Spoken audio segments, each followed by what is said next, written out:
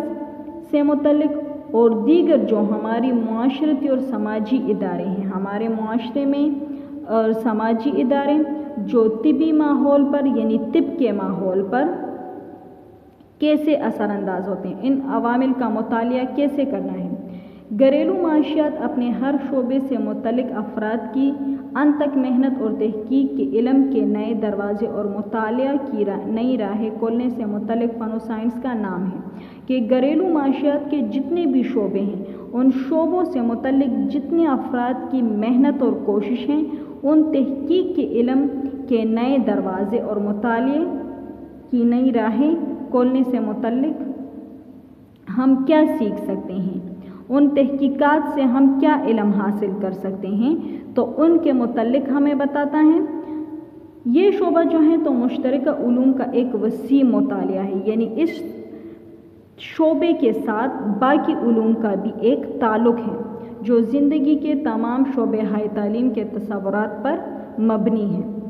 یہ شعبہ ان تمام علوم کا باہم ربط ہے، یعنی جتنے بھی علوم ہیں ان کا اس شعبے کے ساتھ تعلق ہے جو خاندان اور بچے غذا اور انسانی غذائیت،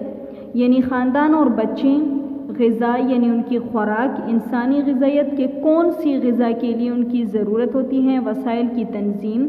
یعنی وسائل کو ہم کس طرح آرگنائز کرتے ہیں، اپنے وسائل کی تنظیم کس طرح بنائیں،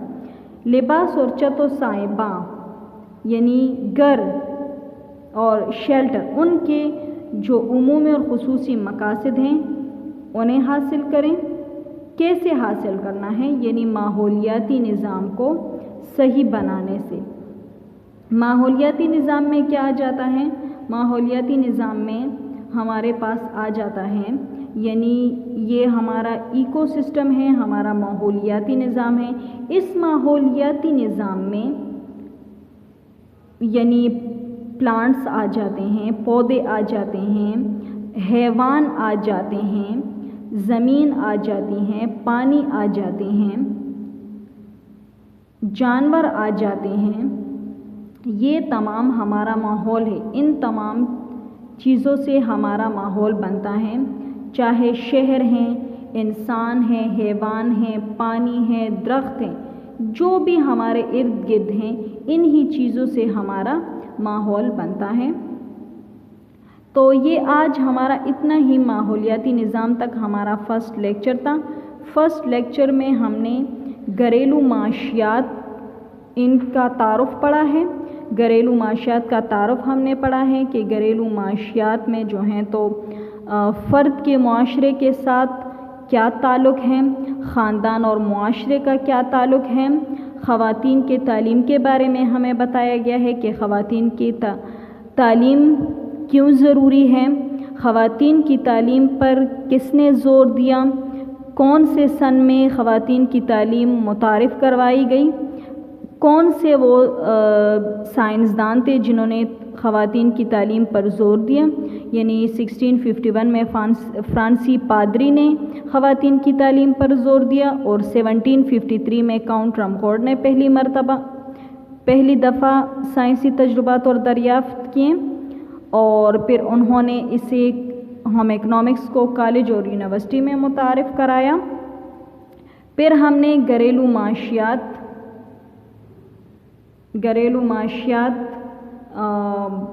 کی تعریف پڑھی کہ گھریلو معاشیات کی تعریف جو ہیں تو وہ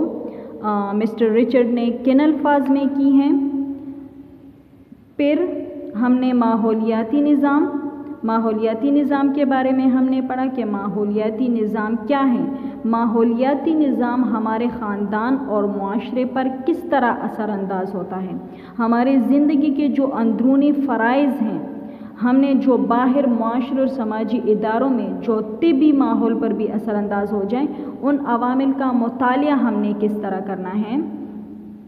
گھریلو معاشیات سے جو ریلیٹڈ شعبے ہیں، ہم نے ان شعبوں سے ہم نے کس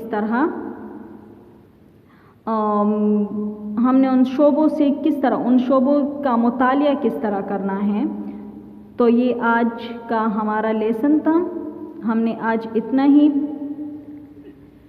لیسن پڑھا۔ ہمارا لیسن یہاں اختتام پذیر ہوتا ہے۔ اللہ حافظ۔